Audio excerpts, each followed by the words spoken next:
Allahu Akbar, Allahu Akbar, Allahu Akbar. Allahu Akbar, Allahu Akbar, Allahu Akbar. Allahu Akbar, Allahu Akbar, Allahu Akbar.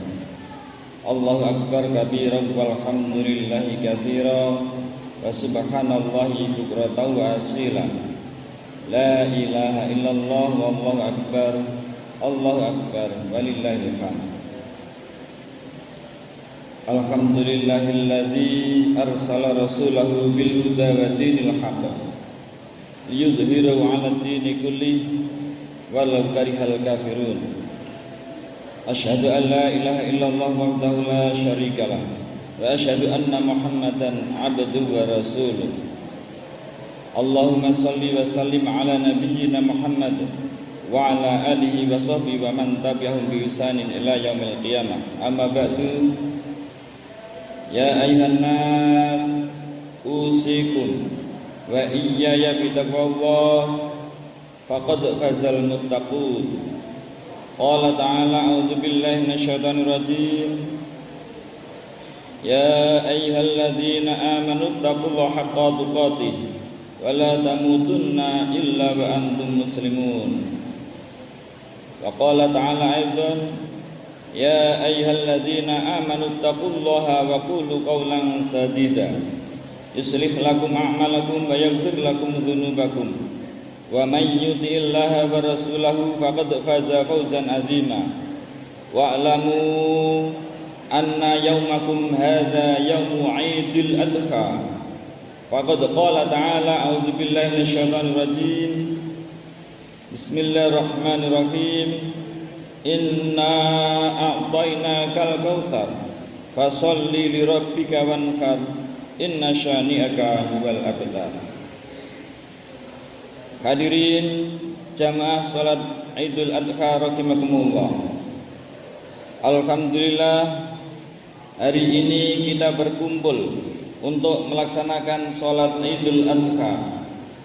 Kemudian nanti dilanjutkan dengan menyembelih hewan kurban sebagai manifestasi ketaatan kepada Allah dan Rasul-Nya, serta memperingati peristiwa besar yaitu pengorbanan Nabi Ibrahim dan Nabi Ismail alaihissalam.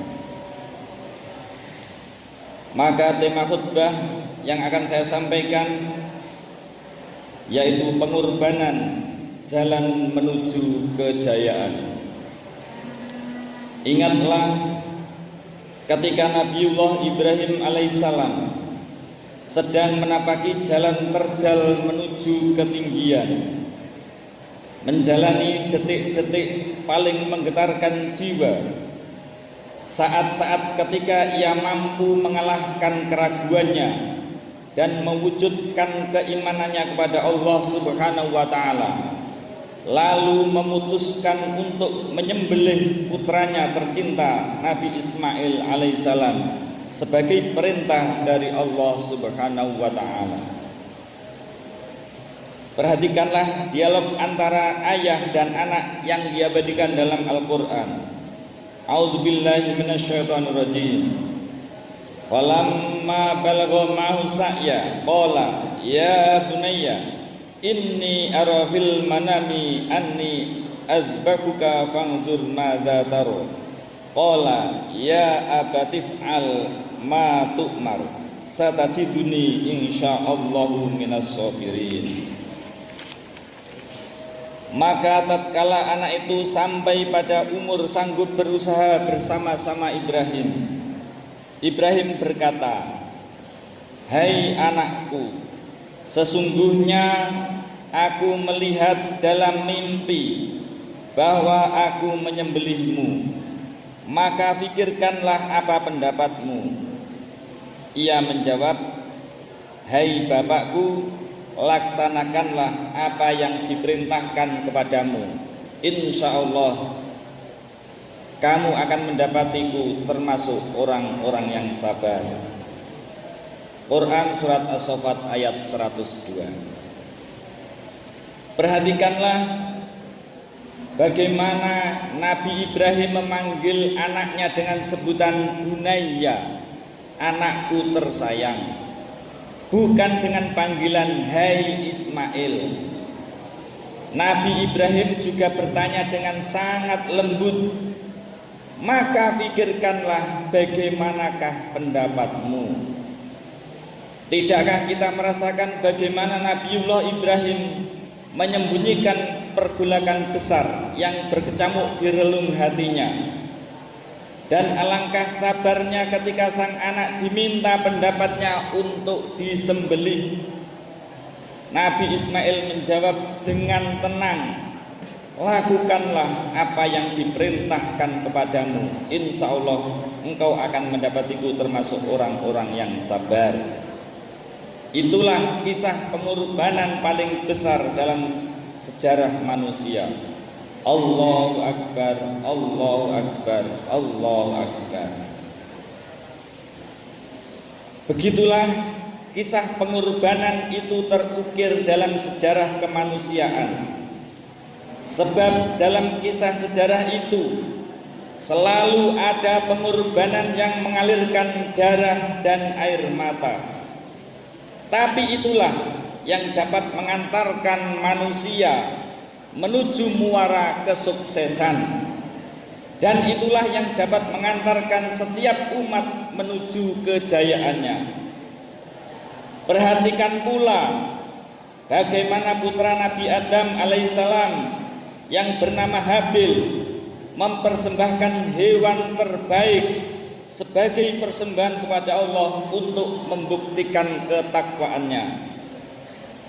Perhatikan pula betapa sedihnya perasaan ibu Nabi Musa alaihissalam saat ia harus melepaskan bayinya terapung di atas sungai.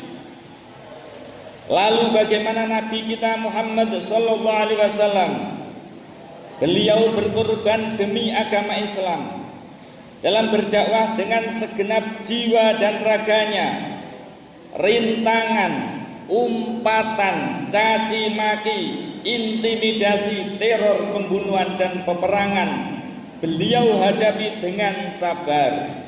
Maka Allah berkata tentang nabinya Muhammad sallallahu alaihi wasallam, wa innaka la'ala khuluqin azim, dan sungguh engkau Muhammad berada di atas budi pekerti yang luhur. Allahu Akbar, Allahu Akbar, Allahu Akbar. Hadirin jamaah salat Idul Adha rahimakumullah.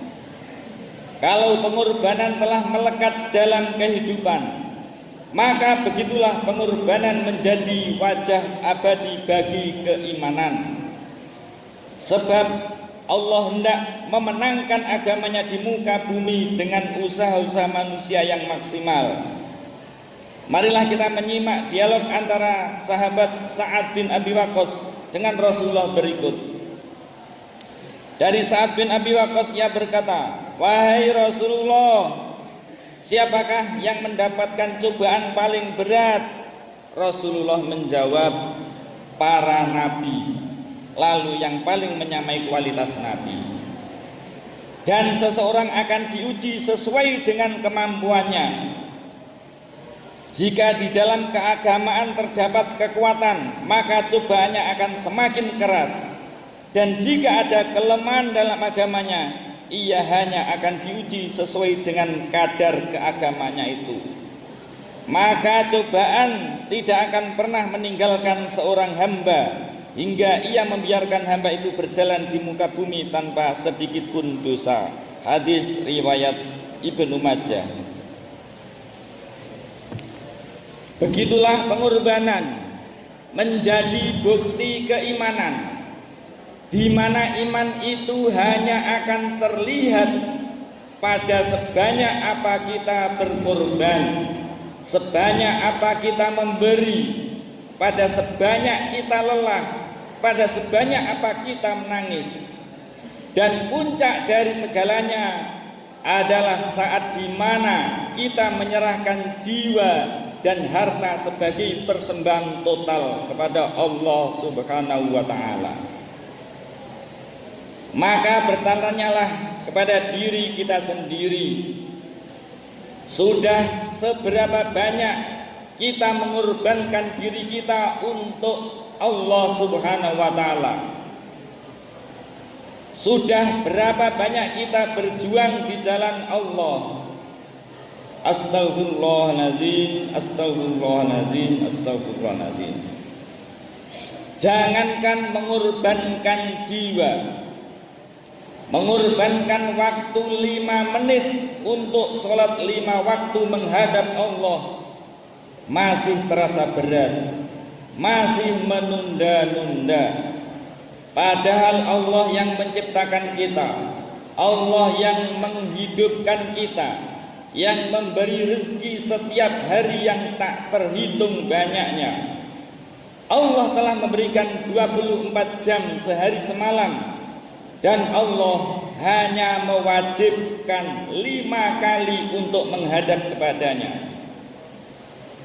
Maka dengan semangat berkorban ini, marilah kita perbaiki kualitas iman kita.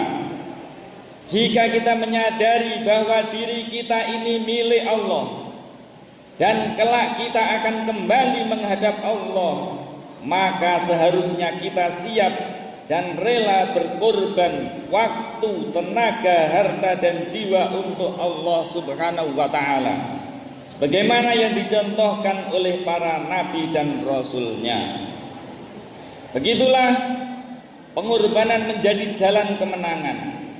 Setiap kemenangan dan kejayaan selalu diawali dengan kisah panjang pengorbanan.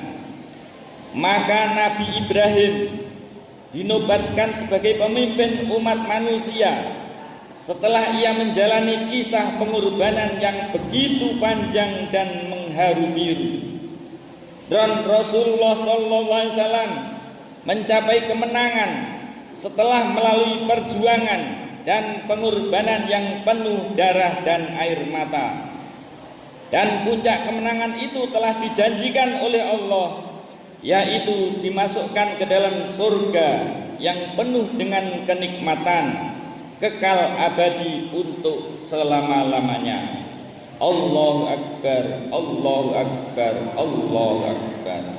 Hadirin jamaah sholat Idul Adha rahimakumullah. Para nabi dan sahabat-sahabatnya telah mencontohkan jalan kesuksesannya, bahwa harga yang harus dibayar untuk mencapai kesuksesan adalah pengorbanan. Sesungguhnya kesuksesan dalam kehidupan baik dunia maupun akhirat tidaklah diperoleh dengan santai-santai dan bersenang-senang, tapi dari perjuangan keras, ketegaran dan kesabaran. Demikianlah khutbah yang bisa saya sampaikan. Semoga diiringi hidayah dan ridho Allah serta ada manfaatnya. Amin. Barakallahu li wa lakum fil Qur'anil azim wa nafani wa iyyakum bima fihi minal ayati wa dzikril hakim. Aqulu qawli hadza wastaghfirullahal azim li wa lakum wa lisairil muslimina min kulli dhanbin fastaghfiru innahu huwal ghafurur rahim.